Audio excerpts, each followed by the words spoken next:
বিসমিল্লাহির রহমানির রহিম। আসসালামু আলাইকুম। আমি এখন বাগেরহাট 7 গম্বুজ মসজিদে অবস্থান করছি।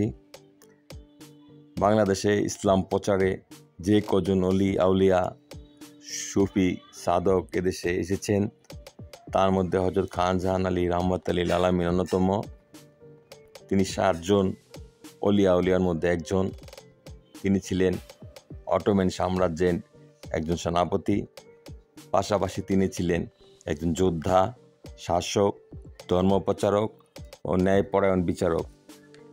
ইসলামের সেবায় তিনি অনেক সময় বাংলাদেশে ব্যয় করেন।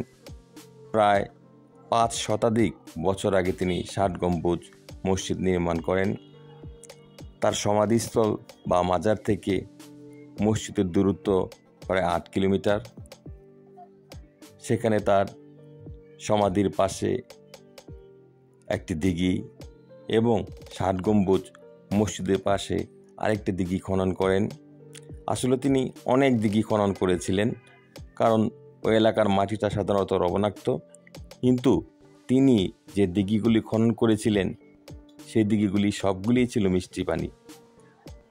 অনেকে বলে থাকেন এই দিঘি এবং 7 গম্বুজ মসজিদ তৈরি করতে তাকে জিন জাতি সহযোগিতা করেছিল। যা হোক,